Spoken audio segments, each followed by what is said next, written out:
Some days you're in the middle of folding tiny baby clothes, the ones with little bears or stars on them, and out of nowhere, tears just start falling. You're not even sure why. There's no big fight, no terrible news, just this quiet, hollow ache in your chest that you can't quite name. You wipe your face, take a deep breath, and keep going. Because that's what moms do, right? But deep down, you wonder, is something wrong with me? I've been there. I've stood in my kitchen holding a bottle I just washed, feeling like I was drowning in emotions I didn't understand. And if you're feeling that way right now, I want you to hear this. You're not alone. Your sadness isn't your fault. And most importantly, you're not broken. Let's talk about why those tears come, what they mean, and how we can start to heal together. Imagine this. You're a new mom, maybe a few weeks postpartum. You're doing all the things you were taught. Nursing, changing diapers, swaddling like a pro. But no one told you about the other stuff.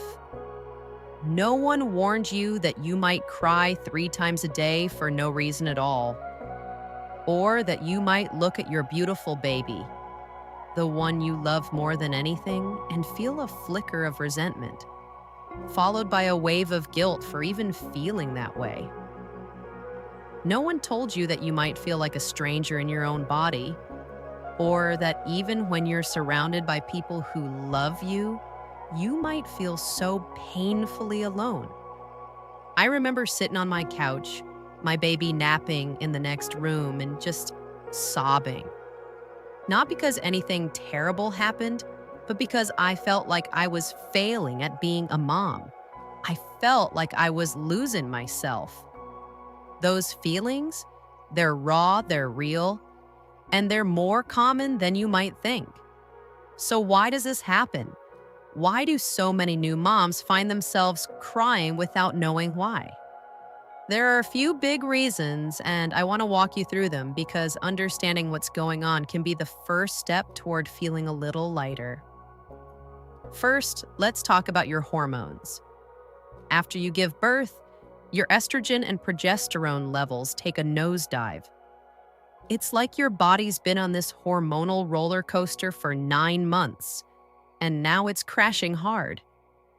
This drop can trigger what's called the baby blues, those sudden emotional swings, that unexplainable sadness that hits you out of nowhere. It's not you being weak, it's your body adjusting to a massive change. Then there's sleep deprivation. Oh, sleep deprivation is a beast, isn't it? When you're waking up every 2 hours to feed or soothe your baby night after night, it does something to your brain. You're not just tired, you're bone-deep exhausted. And when you're that tired, the smallest things can feel like the end of the world. A spilled cup of coffee, a diaper that leaks, a text you forgot to answer. It can all feel like an avalanche. I remember one night, after my baby had been up for hours, I cried because I couldn't find a clean pair of socks. Socks. It wasn't about the socks, of course. It was about feeling like I couldn't keep up. And then there's the loneliness. This one hits hard because it's not always about being physically alone. You can be surrounded by people, your partner, your family, your friends, and still feel like no one really gets it. Sometimes you don't even feel safe saying how you feel out loud because you're scared of being judged. What if I admit I don't love every second of motherhood? What if I say I miss who I used to be? That disconnection, that feeling of being a little lost, it's so common, but it's so hard to talk about. I used to sit in my living room, my husband right next to me, and feel like I was on an island. I loved him, but I didn't know how to explain what was going on inside me.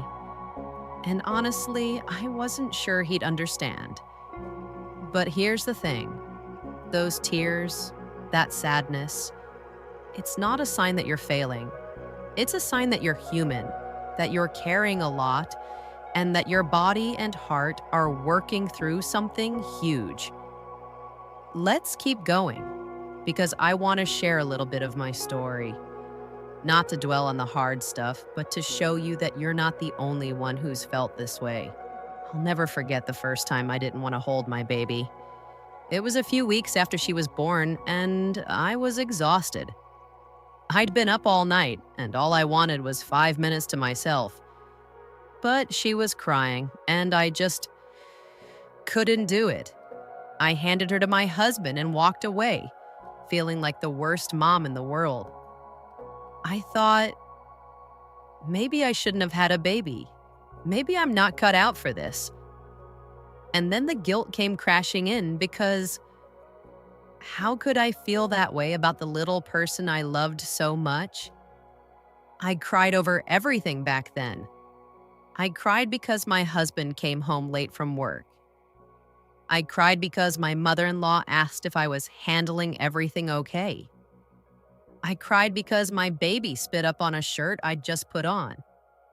Each time I'd tell myself I was being ridiculous, that I needed to snap out of it. But the tears kept coming. The worst part was the names I called myself. You're not meant to be a mom. Everyone else is handling this. Why can't you? I was so scared of my own emotions, like they were proof that I was broken. But slowly I started to realize something. Those feelings weren't the whole story. They were just one chapter. A tough one, but not the end. And the more I learned about what was happening to me, the more I saw that I wasn't alone. That's why I want to talk about the difference between the baby blues and something more serious, because knowing the difference can make all the difference. The baby blues are what a lot of new moms experience. It's that sadness, that tearfulness that comes and goes, usually in the first couple of weeks after birth. You might cry a lot, but you can still feel love for your baby. You might have rough moments, but you can still laugh or enjoy small things. The baby blues tend to fade on their own, usually within 2 weeks. But if those feelings don't go away, if they get deeper, heavier, or start to feel like they're taking over, that could be a sign of postpartum depression. Postpartum depression isn't just feeling sad, it's feeling distant from your baby, losing all joy, or even having dark, intrusive thoughts. If you're in that place, I want you to know it's not your fault, and you don't have to go through it alone. Reaching out for help, a doctor, a therapist, a support group, doesn't mean you're weak. It means you're strong enough to fight for yourself. For me, the baby blues started to lift when I found small ways to take care of myself. I want to share those with you, not as a magic fix, but as little lifelines that helped me through the hardest days. First, I started talking to someone who wouldn't judge me. For me, it was a friend who'd had a baby a year before. I'd text her things like, "I'm so tired I can't think," or "I feel like a terrible mom today." She never tried to fix me. She just listened, and that made me feel seen. If you don't have someone like that, even an online community can be a safe space to share. Second, I started writing down how I felt. I'd grab a notebook and just let it all out. I'm tired. I'm scared. I feel like I'm failing. No filter, no editing. Getting those thoughts out of my head and onto paper made them feel less heavy, like they didn't have to stay trapped inside me. Third, I made a point to step outside for 10 minutes a day. It didn't have to be a big deal. Just standing on my porch, looking at the sky, breathing in the world beyond my four walls. It reminded me that there was still beauty out there even when I couldn't feel it inside. Fourth, I asked for small moments alone. Not a whole day, just 30 minutes to take a hot shower or sip a warm drink without interruption. Those tiny pockets of time were like oxygen. And finally, I started saying kind things to myself. even when I didn't believe them at first. My feelings are valid.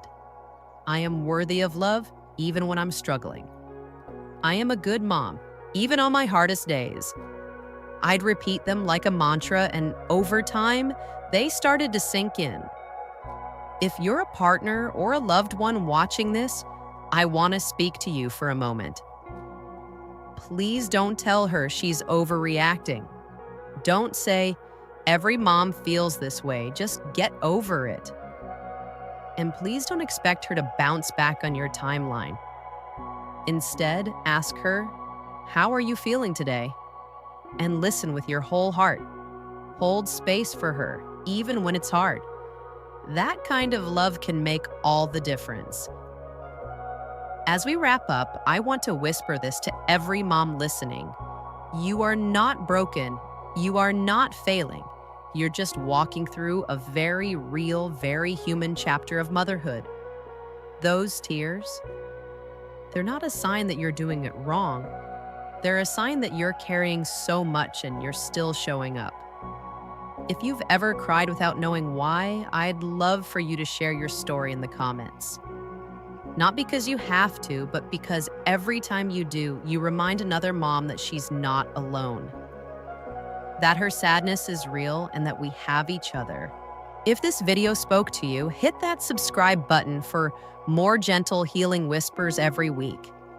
Each time you listen, you're taking one more step toward healing yourself. You're stronger than you know, and I'm so proud of you for being here.